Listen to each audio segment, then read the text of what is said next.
دیکھ لے زندہ ہیں اردو کو سجانے والے.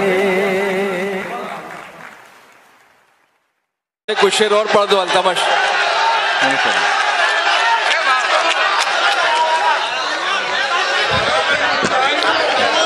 جی دراصل فہرست طویل ہے. بہت شکریہ نوازش. جب آپ لوگ اتنی محبت سے سن رہے ہیں میں چند شعر اپنی پسند سے سنا کے پھر ایک نظم آپ لوگوں کی نظر کرنا چاہوں گا. نظم بالکل تازہ ہے. معین بھائی آپ لوگوں نے بھی نہیں سنی ہے چونکہ ابھی 9 نومبر میں میری شادی ہوئی ہے. تو آپ یہ دیکھ لیجئے کہ وہ نظم 9 نومبر کے بعد ہوئی ہے تو کتنی تازہ ہوگی. انشاءاللہ جب میں وہ نظم آپ کی خدمت میں پیش کروں گا مزہ آ جائے گا. اس سے قبل چند شعر سن لیجئے. عرض کر رہا ہوں کہ بات میری سچ ہے لیکن تلخ سے لہجے میں ہے. حسن تب تک حسن ہے جب تک کہ وہ پردے میں ہے. قیمتی ہر شے حفاظت چاہتی ہے التماش. اور اگر سڑکوں پہ یوں ہی چھوڑ دو خطرے میں ہے. کیا بات. اور اگر سڑکوں پہ یوں ہی چھوڑ دو خطرے میں ہے. آیت عشق روانی میں پڑھی جاتی ہے. آیت عشق روانی میں پڑھی جاتی ہے. یہ دعا صرف جوانی میں پڑھی جاتی ہے. آیت عشق روانی میں پڑھی جاتی ہے. یہ دعا صرف جوانی میں پڑھی جاتی ہے. تیری آنکھوں کی یہ سرخی بھی عجب سرخی ہے. ایسی تحریر تو پانی میں پڑھی جاتی ہے. تیری آنکھوں کی یہ سرخی بھی عجب سرخی ہے. ایسی تحریر تو پانی میں پڑھی جاتی ہے. در ہی کھلا نہ کوئی دریچہ ہی واہ ہوا. گزرا تھا کون ادھر سے. اصل میں یہ حضرت امیر خسرو کی سرزمین ہے اور عزم شاکری جیسے لوگ یہاں تشریف رکھتے ہیں. ایسے شاعر آپ حضرات کے یہاں سے پنپے ہیں, ایسے غزل کے شاعر. تو میں سمجھتا ہوں کہ یہاں آ کر اگر شاعری نہ سنائی تو بڑی ناانصافی ہوگی. تو چند شعر سن لیجیے. عرض کر رہا ہوں کہ در ہی کھلا نہ کوئی دریچہ ہی واہ ہوا. بہت خوب. گزرا تھا کون ادھر سے ابھی چیختا ہوا. در ہی کھلا نہ کوئی, اس میں ایک ذرا اردو کا لفظ آ گیا تھا, یہی ہونا چاہیے تھا اس کے ساتھ, کہ در ہی کھلا نہ کوئی دریچہ ہی واہ ہوا. گزرا تھا کون ادھر سے ابھی چیختا ہوا. اور میرے نوجوان دوست اس احساس کو بخوبی سمجھیں گے. دونوں طرف میرے دوست بیٹھے ہیں, اس احساس کو سمجھیں گے کہ جب بیچلر لائف ہوتی ہے تو اس طرح کے مرحلوں سے گزرنا پڑتا ہے کہ در ہی کھلا نہ کوئی دریچہ ہی واہ. میری آواز میں آواز ملائیے گا اگر میں نے آپ کی ترجمانی کی ہو. کہ در ہی کھلا نہ کوئی دریچہ ہی واہ ہوا. گزرا تھا کون ادھر سے بھی چیختا ہوا. پھر ایک رات جاگ کے تنہا گزار دی. پھر آج دن میں 1 بجے ناشتہ ہوا. پھر ایک رات جاگ کے تنہا گزار دی. پھر آج دن میں 1 بجے ناشتہ ہوا. سر دکھ رہا تھا دل بھی پریشان تھا بہت. میں سو گیا تھا رات اسے سوچتا ہوا. سر دکھ رہا تھا دل بھی پریشان تھا بہت. دشت تنہائی میں اپنی ذات سے لپٹے ہوئے. ایک زمانہ ہو گیا آنکھوں سے خون بہتے ہوئے. اب شعر سنیے گا کہ دشت تنہائی میں اپنی ذات سے لپٹے ہوئے. ایک زمانہ ہو گیا آنکھوں سے خون بہتے ہوئے. اس کے ہونٹوں کے نشان اب تک میرے ماتھے پہ ہیں. اس کے ہونٹوں کے نشان اب تک میرے ماتھے پہ ہیں. جس نے پیشانی کو چوما تھا میری جاتے ہوئے. اس کے ہونٹوں کے نشان اب تک میرے ماتھے پہ ہیں. اس کے ہونٹوں کے نشان اب تک میرے ماتھے پہ ہیں. جس نے پیشانی کو چوما تھا میری جاتے ہوئے. جب میرے اشکوں کو کوئی پوچھنے والا نہ تھا خود بخود خاموش ہو جاتا تھا میں روتے ہوئے. جب میرے اشکوں کو کوئی پوچھنے والا نہ تھا خود بخود. حضرت امیر خسرو کی سرزمین ہے. 4 مصرے اس حوالے سے پڑھ کے اور ایک نظم آپ کی خدمت میں حاضر کر رہا ہوں.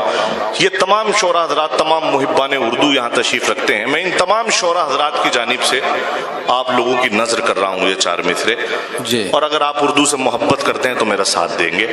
عرض کر رہا ہوں کہ ہم نہ اونچے مکان والے ہیں. ہم نہ اونچے مکان والے. ہم نہ اونچے مکان والے ہیں نہ بڑے خاندان والے ہیں. بہت خوب. ہم نہ اونچے مکان والے ہیں نہ بڑے خاندان والے ہیں. لوگ کرتے ہیں یوں